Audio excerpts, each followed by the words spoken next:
Capstone presenting Viram, truly independent AI homes, 0% no other charges. போரூருக்கே இது புதுசு at Kattupakkam Porur. Vijay இந்த விஷயத்துல கமலுக்கு ஆதரவாக துணிந்து நின்றுக்கணும். அவர் இரண்டாம் கட்டமாக நடத்திய அந்த கல்வி விருது வழங்குகளால் அது குறித்து பேசியிருக்கணும், மொழி பிரச்சனை குறித்து பேசியிருக்கணும் அப்படிங்கிற பாவனை முன்வைக்கப்படும். நீங்கள் இதை மொழி பிரச்சனை குறித்து பேசியிருக்கணுன்றதை தாண்டி இதை குறித்து முதல்ல பேசினாரா? யார் ஒரு இந்தியா கூட்டணிக்கே பயங்கர முக்கியமான ஆள்னு யார் சொல்லிட்டு இருக்காங்க? கே நேருவியா ஸ்டாலினியா? தமிழ்நாட்டை அடுத்து காப்பாற்றிட்டாரு, இந்தியாவே காப்பாற்ற போகிறாருன்னு நேரு சொன்னாங்களா, ஸ்டாலின் சொன்னாங்களா? ஸ்டாலின் தானே. நான் கேட்குறேன், ஸ்டாலின் எதற்காக நீங்கள் தமிழ் பிரச்சனைக்காக நீங்கள் ஏன் குரல் கொடுக்கவில்லை? இல்லை, விஜய் அவருடைய படத்துக்கு ஒரு சிக்கல் வருது அப்படின்னா மற்ற அமைப்புகளும் கட்சிகளும் எப்படி குரல் கொடுக்கணும்? சரி, விஜய் படத்துக்கு பிரச்சனை வந்தப்போ எந்த அமைப்புகள் குரல் கொடுத்தீங்க சொல்லுங்கள். இது வரைக்கும் விஜய் படத்துக்கு, தலைவர் படத்துக்கு அவ்வளோ பேர் நெருக்கடி வந்தப்போ யார் குரல் கொடுத்தாங்க? பிஜேபியை விட்டு அதிமுக விலகி போய்விடாமல் இருப்பதற்காக அமித்ஷா தான் இந்த கூட்டத்தை நடத்த போகிறான்ற மாதிரி தான் நான் கேள்விப்பட்டேன். எவ்வளோ இடி ரைடு, எவ்வளவு கிட்டத்தட்ட ஆவணங்கள் எடுத்துகிட்டு போயிருக்காங்க. 24 மணி நேரம் இல்லை, 42 மணி நேரம், 24 மணி நேரம், 48 மணி நேரம், பல இதெல்லாம் நம்ம பார்த்துருக்குறோம். ரிசல்ட் என்ன? என் ரிசல்ட் என்ன?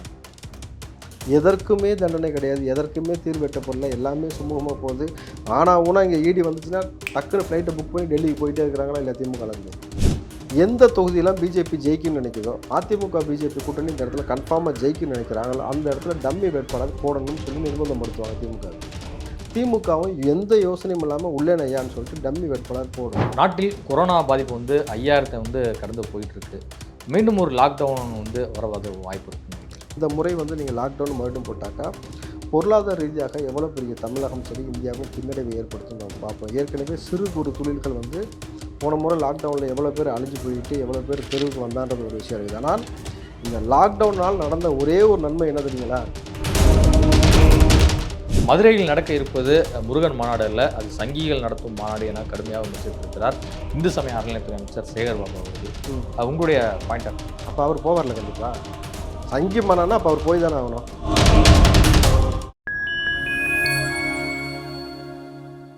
ஃபைன் டைம் மீடியா நேயர்களுக்கு வணக்கம். நான் உங்கள் சங்கீதூகன். நம்ம சிறப்பு நிகழ்ச்சியில் நம்மோடு இணைந்திருக்கிறார் காங்கிரஸின் ராவுத்தர் இப்ராஹிம் அவர். வணக்கம். வணக்கம். கமலின் தக் லைஃப் திரைப்படம் கர்நாடகாவில் ரிலீஸ் ஆகலை, ஆனால் மற்ற எல்லா மாநிலங்களையும் ரிலீஸ் ஆகிருக்கு, உலகம் முழுக்க ரிலீஸ் ஆகிருக்கு.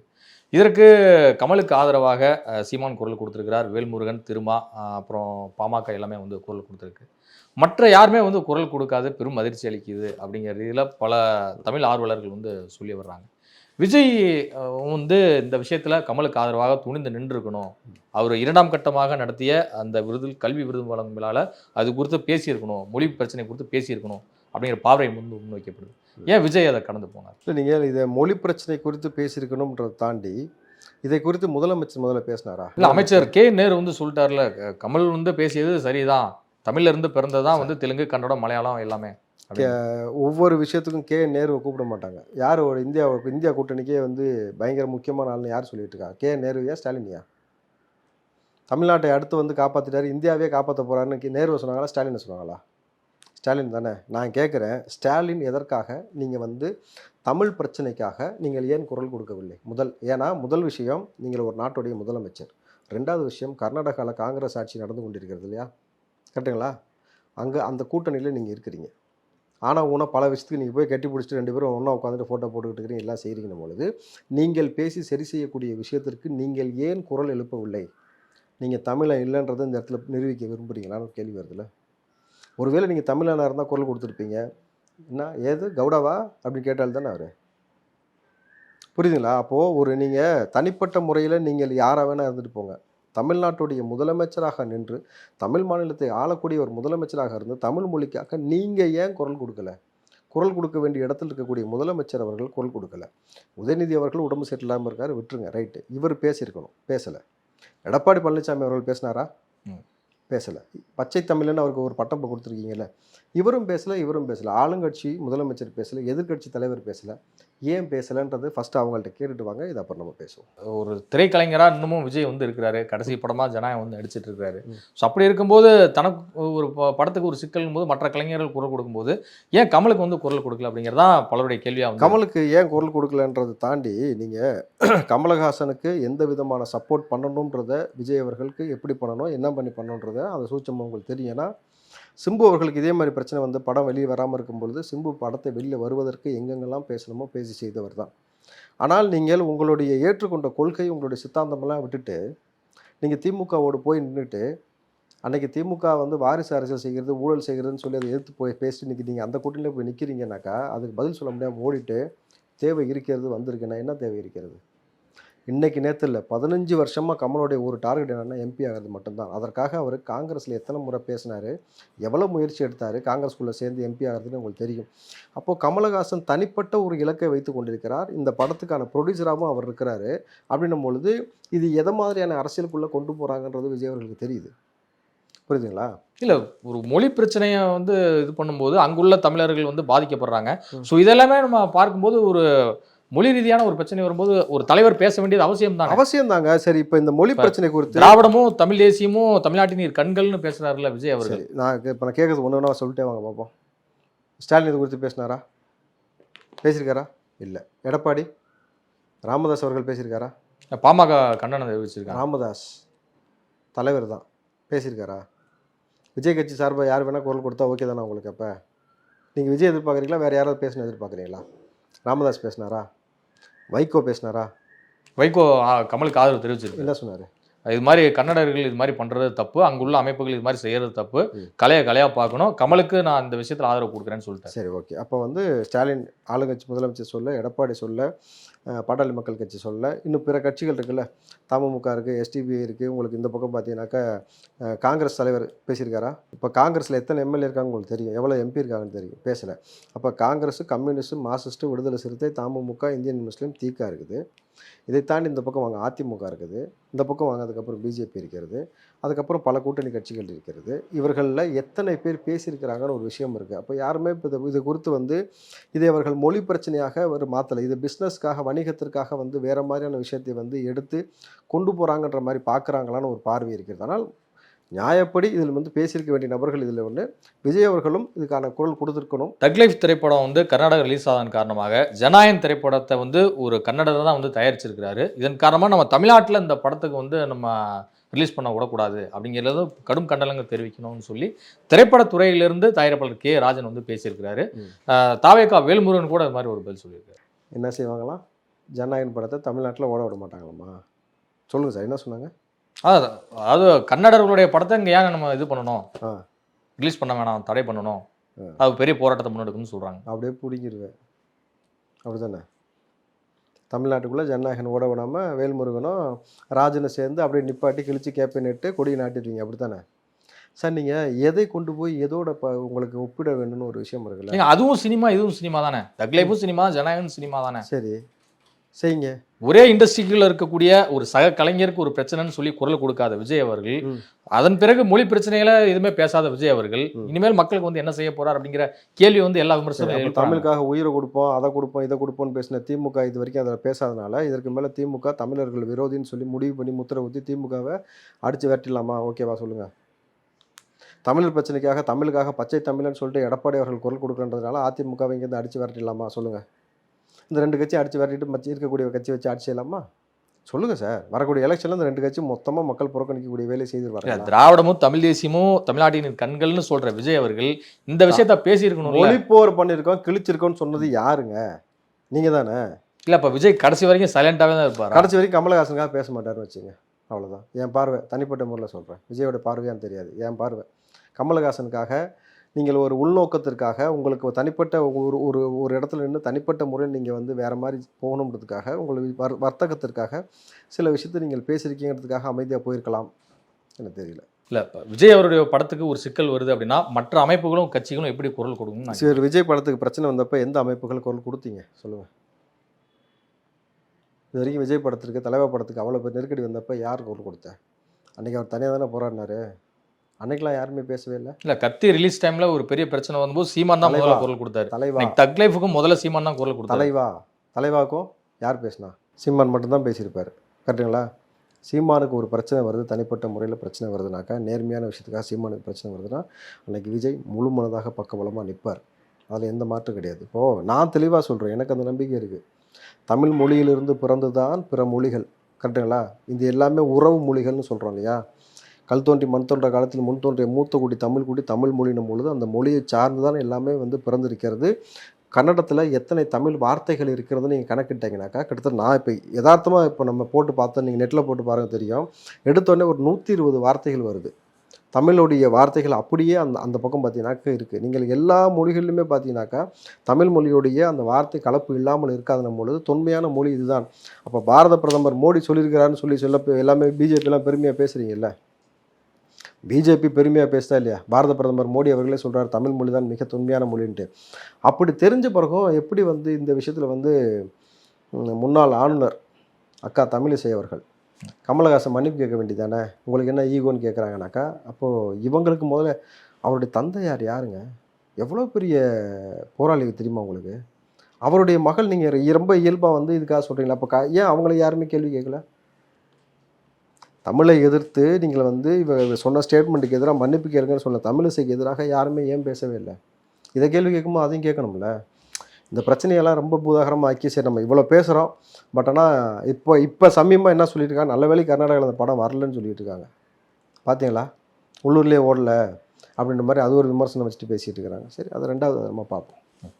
அமித்ஷா மதுரைக்கு ஜூன் 8ஆம் தேதி வந்து வருகிறார். ஸோ இது வந்து பாஜக கட்சியினுடைய ஆலோசனை கூட்டம் அப்படின்னு இருந்தாலும் கூட நிச்சயமாக இந்த முறை பயணத்தில் வந்து பல அரசியல் தலைவர்கள் வந்து சந்திக்க வாய்ப்பு இருக்குது, இந்திய கூட்டணியை வந்து வலுப்பெற வாய்ப்பு இருக்குது அப்படிங்கிற இதில் அரசியல் நோக்கர்கள் வந்து கருதுறாங்க. உங்களுடைய பார்வை யார் அந்த அரசியல் தலைவர்கள்? உங்களுடைய பார்வையில் யாராக இருக்கலாம்? ஒரு கெஸ்ஸு, அது வந்து ஊடகத்தில் இருந்து நம்ம ஒரு கெஸ் பண்ணி பேசலாம்ல. இவர்கள்லாம் போய் சந்திக்க வாய்ப்பு இருக்குன்னு நீங்கள் யார் நினைக்கிறீங்க? சொல்லுங்க பார்ப்போம். ஏற்கனவே என்டி அணியில் இருந்த ஜான் பாண்டியன், பாரிவேந்தர், ஏசி சண்முகம், அவங்களாம் இப்போ வரைக்கும் அட்டை மாதிரி அட்டை வந்து ரத்தத்தில் கடிச்சு ஓட்டிச்சுன்னா கடைசி வரைக்கும் வரான்னு சொல்லுவாங்கள்ல, அந்த மாதிரி அவ்வளோ உறுதியாக தான் அவங்களாம் இருக்கிறாங்க. அதனால் அவங்கள புதுசாக இப்போ யார் போய் சேருவா? சொல்லுங்கள் பார்ப்போம்.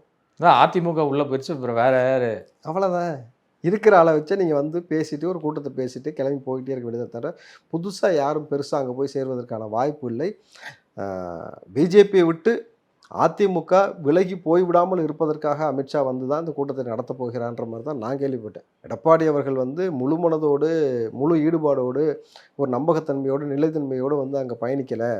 ஒரு நெருக்கடி, ஒரு நிர்பந்தம், பலவிதமான சில சிக்கல்களை சந்தித்து கொண்டு அங்கே இருக்கிறார். இப்போ இறுதி வரைக்கும் எடப்பாடி அங்கே இருப்பான்ற மாதிரியான ஒரு சூழல் இல்லைன்னு சொல்லப்படும் பொழுது, எடப்பாடி எப்போ வேணாலும் வெளியில் வந்துடுவார்ன்ற பொழுது அதை எப்படி வரவிடாமல் பண்ணலாம், அதை என்ன பண்ணலான்னு மறுபடியும் கூப்பிட்டு அதிமுக கலக்கக்கூடிய நபர்கள்லாம் கூப்பிட்டு உட்கார வச்சு பேசுவாரே தவிர புதிதாக யாரையும் அழைச்சி கூப்பிட்டு பேசி இந்த கூட்டணி பயங்கர வலுவாயிடுச்சுன்னு சொல்வதற்கான சாத்தியக்கூறுகள் நிச்சயமாக கிடையாது. இல்லை, இப்போ சமீபத்தில் ராமதாஸ் அவர்களை வந்து குருமூர்த்தி சந்தித்து பேசியிருக்கிறாரு. ஆனால் அவர் என்ன சொல்கிறதுனா அரசியல் குறித்தெல்லாம் பேசல, நான் நட்பு ரீதியாக தான் வந்து சந்தித்து பேசினேன் அப்படிங்கிறது குறிப்பிட்டார். ஸோ அமித்ஷா வருவதற்கு முன்பாக இந்த ஒரு மீட்டிங் அப்படின்னா திரும்ப பாமக வந்து என்டி அணி நோக்கி தான் நகருது அப்படிங்கிற கேள்வியை எழுப்பு. அன்புமணி அங்கே தான் இருக்கிறான்றது வெட்டச்சமாக உடச்சிட்டாரு. ஸோ வந்து மருத்துவரை சமாதானப்படுத்தினாலும் கூப்பிட்டு போகலான்னு சொல்லி ஒரு பேச்சுவார்த்தை. சார் நல்லா புரிஞ்சுக்கோங்க சார், எத்தனை முறை விஜய் கட்சியில் இருந்து சொன்னாலும் இன்றைக்கு பிஜேபி சார்பாக இருக்கக்கூடிய நபர்கள் சொல்வதெல்லாம் பார்த்தீங்கன்னா விஜய்க்கு அழைப்பு விடுத்திருக்கோம், நல்ல பதில் வரும், அழைப்பு விடுத்திருக்கோம், நல்ல பதில் வரும் அப்படின்ட்டு. நீங்கள் ஒரு குஷ்புக்கு ஒரு குறிப்பிட்ட ஓட்டு இருக்கா அப்படின்றது நமக்கு தெரியல. குஷ்பு அவர்களுக்கு சுத்து அந்த ரசிகர்லேருந்து பயங்கரமாக ஒரு ஓட் பேங்க் இருக்கான்னு தெரியல. ஆனால் குஷ்பு வந்தாலே போதும் எங்களுக்கு அது பெரிய ஒரு வாய்ப்பு அமையும்னு சொல்லி குஷ்புவை கூப்பிட்டுக்கிட்டாங்க. நமிதா வந்தால் போதும் அது ஒரு பெரிய ஒரு கூட்டம் ஒன்று நினச்சி கூப்பிட்டாங்க. அந்த மாதிரி சின்ன ஃப்ரேமு பெரிய ஃப்ரேமுன்னு பார்க்காது பிஜேபி பொறுத்த வரைக்கும். ஃப்ரேமுன்னு ஒன்று இருக்கா, வா உன்னை கூப்பிட்டுக்கிறேன் அப்படின்ற மாதிரி அவங்க கூடுதல் பலத்தை சேர்ப்பதற்கான வேலையை தொடர்ச்சியாக செஞ்சுட்டு இருப்பாங்க. யார் வந்தாலும் சரி வா. ஏன்னா அவங்களுக்கு என்ன தெரியுமா, நம்பர்ஸ் ஒரு ஒரு ஒரு ஒரு ஒரு நம்பரை வந்து கொஞ்சம் இன்க்ரீஸ் பண்ண பர்சன்டேஜை கூட்டி காட்ட வேண்டிய ஒரு கட்டாயத்தில் இருக்கிறாங்கன்னும் பொழுது அவர்கள் அரசியலுக்காக அவர்கள் வேலையை தெளிவாக செய்கிறாங்க. யார் போகணும் போக வேணாம்ன்றதை நம்ம பொறுத்திருந்து முடிவு பண்ணிக்கலான்ற மாதிரியான அரசியல் கட்சிகள் இங்கே இன்றைக்கி போயிட்டு இருக்காங்க. ஏன்னா களம் வந்து இன்னும் சூடு பிடிக்க ஆரம்பிக்கலை. இன்னும் ஒரு 3 மாதம் கழிச்சு தான் அரசியல் களம் சூடு பிடிக்கிற பொழுது அப்போ வேறு தன்மை நடக்கும். அமித்ஷா போன பிறகு நிச்சயமாக வந்து அமலாக்கத்துறையும் கூடவே வரும் அப்படிங்கிறதுலேருந்து சொல்லப்படுது. அப்போ மீண்டும் ஒரு தமிழ்நாட்டில் ஒரு இடி ரைடு இருக்கும்னு நினைக்கிறீங்க சார்? இது உண்மையிலுமே சொல்லட்டுமா, இதை பற்றி நம்ம பேசுகிறது வேஸ்ட்டு. நம்ம எவ்வளோ இடி ரைடை பற்றி பேசியிருக்கிறோம், எவ்வளோ இடி ரைடு, எவ்வளவு கிட்டத்தட்ட ஆவணங்கள் எடுத்துகிட்டு போயிருக்காங்க. 24 மணி நேரம் இல்லை, 42 மணி நேரம், 24 மணி நேரம், 48 மணி நேரம், பல இதெல்லாம் நம்ம பார்த்துருக்குறோம். ரிசல்ட் என்ன, என் ரிசல்ட் என்ன? எதற்குமே தண்டனை கிடையாது, எதற்குமே தீர்வு எட்டப்படல, எல்லாமே சுமூகமாக போகுது.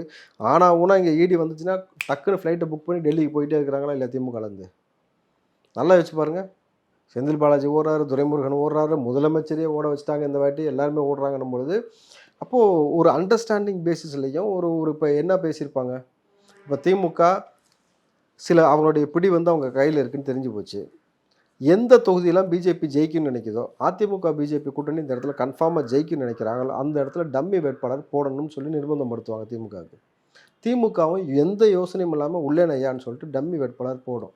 அந்த தொகுதியில் அவங்களை ஜெயிக்க வைக்கக்கூடிய வேலையை பார்க்கும். இல்லாட்டி தூக்கி உள்ளே வச்சிருவோன்னு சொல்லும் பொழுது இதைத்தான் செய்யும். இந்த பரஸ்பரமான உறவுமுறை நடப்பதற்காக மட்டும்தான் இதெல்லாம் பயன்படுமே தவிர, நம்ம நினைக்கிற மாதிரி ஆஹா பயங்கரமான கொடூரமான வந்து சில வேலையெல்லாம் செஞ்சுருக்காங்க, இங்கே திருடிருக்காங்க, அவங்கெல்லாம் தூக்கி தண்டனை கொடுத்துருவாங்க. ஈடிக்குன்னு ஒரு ப்ராசஸ் இருக்குல்ல, ப்ராப்பராக டாக்குமெண்ட்டோட அவங்க குற்றம் செஞ்சுருக்காங்க அப்படிங்கிறதுக்கான அந்த ஆதாரங்களை திரட்டி தானே வந்து கோர்ட்டில் சப்மிட் பண்ண முடியும்.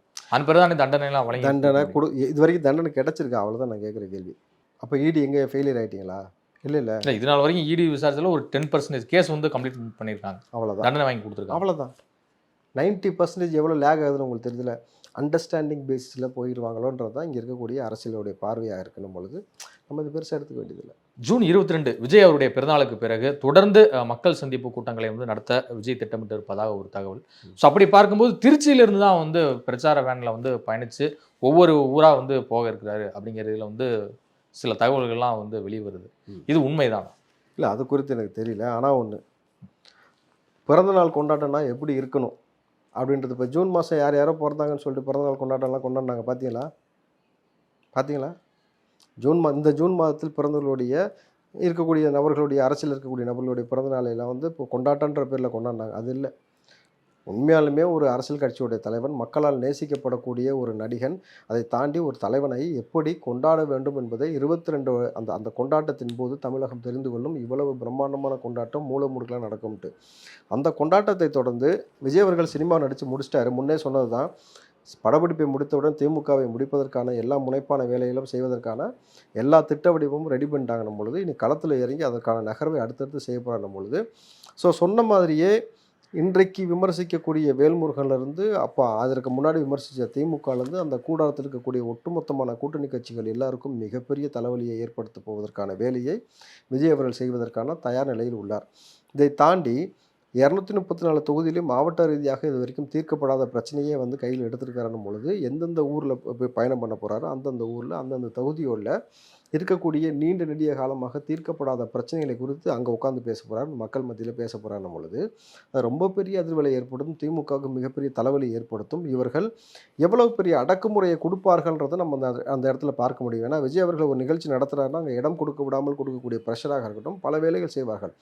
இதையெல்லாம் கடந்து விஜய் ஏற்கனவே சொன்னது தான், நீ ரொம்ப அடக்கணுன்னா காற்று சூறாவளியாக மாறும், நான் வந்து நிற்கணும்னு முடிவு பண்ணுறேன்னு நின்றுவேன்ட்டு. அப்போ அதுபோல் ஒரு சூழலை திமுக வந்து செய்யாமல் சுமூகமாக அவர் வேலையை அவர் செய்யட்டும், நீ ஓ வேலையை நீ செய், மக்கள்கிட்ட 2 பேரும் உங்களுடைய கருத்தை எடுத்து வைங்க, போட்டு போகிறது மக்கள் முடிவு பண்ணிட்டோம். அதை விட்டுட்டு விஜய் அவர்களை தடுப்பது, விஜய் அவர்களை அவதூறாக பேசுவதற்குனே கூட்டணி கட்சியிலிருந்து குரங்கு குட்டியை விட்டு ஆழம் பார்க்குற மாதிரி இருக்கக்கூடிய நபர்கள்லாம் விட்டு பேச விடுறது, இது வந்து எவ்வளோ பெரிய பின்னடைவை ஏற்படுத்துன்னு பாருங்கள். இது வரைக்கும் விஜய் அவர்களை தொட்டவனுடைய லட்சணம் எல்லாம் வண்டவாளம் ஏறிக்கிட்டே இருக்குது. அவன் என்னென்ன செஞ்சான்றத அப்படியே தரவுகள் எடுத்து போட்டுக்கிட்டே இருக்காங்க. இந்த வேல்முருகன்ற ஒரு மகா நடிகன் வந்து சினிமா துறையில் வந்து இவ்வளோ பெரிய சாதனை செஞ்சுருக்கான்றதே நமக்கு இப்போ தான் தெரிய வருது. பொழுது என்ன சொல்கிறீங்க, அவுத்து விட்ட கோமணத்தை கையில் வச்சுட்டு ஆடுற மாதிரி ஒரு ஆட்டம், இந்த மாதிரி பல விஷயங்கள் சேரும் பொழுது நீங்கள் விஜயை தொடாமல் நாகரிகமாக நீங்கள் வந்து அரசியலை விமர்சிங்க. அதுக்கு எல்லாத்துக்கும் தார்மீக உரிமை இருக்கிறது. நம்ம அப்படி போய்க்கலான்றது தான் அவருடைய கருத்து. அதை விட்டுட்டு தனிப்பட்ட முறையில் தொட்டிங்கன்னா தொடுங்க, அதுக்கப்புறம் அதுக்கு எதிர்வினை நீங்களே அனுபவிச்சிங்க, அவ்வளோதான். நாட்டில் கொரோனா பாதிப்பு வந்து 5000 வந்து கடந்து போயிட்டுருக்கு. மீண்டும் ஒரு லாக்டவுன் வந்து வரவாத வாய்ப்பு இருக்குன்னு நினைக்கிறேன். இல்லை, தமிழ்நாட்டில் மீண்டும் ஒரு லாக்டவுனுக்கான வாய்ப்புகள் ரொம்ப ரொம்ப சாத்தியக்கூறு குறைவு. ஏன்னா இந்த முறை எலெக்ஷனுக்கு கிட்டத்தட்ட எவ்வளோவான வேலைகள் செய்து கொண்டிருக்குன்னு பார்க்குறோம். இந்த முறை வந்து நீங்கள் லாக்டவுன் மறுபடியும் போட்டாக்கா பொருளாதார ரீதியாக எவ்வளோ பெரிய தமிழகம் சரி இந்தியாவும் பின்னடைவை ஏற்படுத்தும் நம்ம பார்ப்போம். ஏற்கனவே சிறு குறு தொழில்கள் வந்து போன முறை லாக்டவுனில் எவ்வளோ பேர் அழிஞ்சு போயிட்டு எவ்வளோ பேர் தெருவுக்கு வந்தான்றது ஒரு விஷயம் இருக்குது. ஆனால் இந்த லாக்டவுனால் நடந்த ஒரே ஒரு நன்மை என்ன தெரியுங்களா, டாஸ்மார்க்கை முற்றிலும் மூடினாங்க தெரியுமா. லாக்டவுனில் டாஸ்மார்க்கை மூடி வச்சு அந்த குடிகாரனா அவனை இல்லாமல் கொஞ்ச நாளைக்கு வந்து சமூகத்தில் அவன் தன்னுடைய சுயமான சில விஷயங்களை யோசித்து சிந்தித்து குடும்பத்தை பார்க்கக்கூடிய வேலைகளை ஏற்படுத்தின அந்த ஒரு நிகழ்வு மட்டும்தான் அப்போ நல்ல விஷயம் நடந்துச்சு. பட் இந்த முறை அதற்கான சாத்தியக்கூறுகள் ரொம்ப கம்மின்றாங்க. பட் நம்ம தான் மக்கள் வந்து ப்ரிகாஷனாக அதுக்கு முன்னாடி இருந்துக்கணும். நமக்கு முன்னாடி என்ன செய்யணும்னு தெரியாமல் இருந்தது. இன்றைக்கு நீங்கள் அதிக அளவில் வந்து லெமன் எடுத்துக்கிறது, இஞ்சி சாறு எடுத்துக்கிறது, மஞ்சள் தூளை வந்து மஞ்சள் அதிகமாக பயன்படுத்துவது, குறிப்பாக வந்து கிராம்பு, உங்களுக்கு மூச்சுத்திணறல் ஏற்படுகிறது, உங்களுக்கு இப்போவே சளி இருக்குது, சுவாச பிரச்சனை ஏற்படுதுனாக்கா 2 கிராம்பு நீங்கள் வாயில் போட்டு மெல்லும் பொழுது உங்களுக்கு இந்த சுவாசத்தன்மை சரியாகும் பொழுது நம்மளே வந்து தற்காத்து கொள்வதற்கான இயற்கையான அவ்வளோ வழிவகை இருக்கும் பொழுது மக்கள் அதை செய்ய ஆரம்பிச்சிங்கனாலே இந்த பிரச்சனையிலேருந்து ஈஸியாக வெளிவந்துடலாம். மதுரையில் நடக்க இருப்பது முருகன் மாநாடு அல்ல, அது சங்கிகள் நடத்தும் மாநாடு என கடுமையாக விமர்சித்திருக்கிறார் இந்து சமய அறநிலையத்துறை அமைச்சர் சேகர் பாபு அவர்கள். உங்களுடைய பாயிண்ட் ஆஃப் வியூ? அப்போ அவர் போவார்ல, கண்டிப்பாக போவார்ல சார். சங்கி மாநாடுனா அப்போ அவர் போய் தானே ஆகணும். என்ன சொல்கிறீங்க? சீரியஸாக சங்கி மாநாடு தான் அப்படின்றத அவர் கன்ஃபார்ம் பண்ணேன்னா நிச்சயமாக வேல்முருகன் போவார். இந்த பக்கம் பார்த்தீங்கன்னாக்கா சேகர் பாபு போவார். குறிப்பிட்ட முக்கியமான நபர்கள்லாம் போவதற்கான அதிகமான வாய்ப்பு இருக்குது தான் நான் பார்க்குறேன். வேறு எப்படி பார்க்கலாம் சொல்லுங்கள் பார்ப்போம். நீங்கள் இல்லை, பாஜக ஒரு பிளவுவாத அரசியலை முன்னெடுக்கணும் அப்படிங்கிறதுக்காகவே இந்த ஒரு மாநாட்டம் நடத்துகிறாங்க அப்படின்னு குறிப்பிடுறாங்க. திமுக இத்தனை ஆண்டு காலமாக இதை செய்யலைல. முருகன் மாநாடுன்னு சொல்லி திமுக அது வரைக்கும் எடுத்திருக்கா வரலாற்றில்? இப்போ எடுத்தீங்கல்ல. திமுக செஞ்சால் முருகர் பக்தரோடு செய்கிறீங்க, அந்த கொள்கையோடு செய்கிறீங்க. பிஜேபி செஞ்சால் சங்கிக்காக செய்கிறீங்க, சங்கியெல்லாம் சேர்ந்து செய்கிறீங்க. கடவுள் விஷயத்தில் நீங்கள் அந்த மாதிரி போகக்கூடாது. புரியுதுங்களா? அவங்களுக்கும் முருகன் பொதுவான நபர், உங்களுக்கும் பொதுவான நபர். கரெக்டுங்களா? அவங்க வழிபட்ட சங்கி நீ வழிபட்டால் வந்து ரொம்ப புனிதன்னு சொன்னால் அதை எப்படி ஏற்றுக்கொள்ள முடியும்? இந்த மதவாத பிளவுவாத அரசியலை வந்து அவன் செய்கிறான்னு சொல்லிட்டு இப்போ நீ செய்கிற பாரு கேவலமா? இதுதான் கேவலம். நீ ஏன் உன்னை பார்த்து துப்பிக்கேன்ற நான். நீங்கள் கடவுள் விஷயத்தில் ஏன் இந்த மாதிரியான கேப் மாதிரி தனம் பண்ணுறீங்கன்னு எனக்கு புரியவே இல்லை சார். ஒரு கோயிலுக்குள்ளே போகணுன்னு சொன்னால் அங்கே வந்து 2 சமூகத்தை பிளவுபடுத்துவது, அதில் ஒரு பிரச்சனை பண்ணுறது.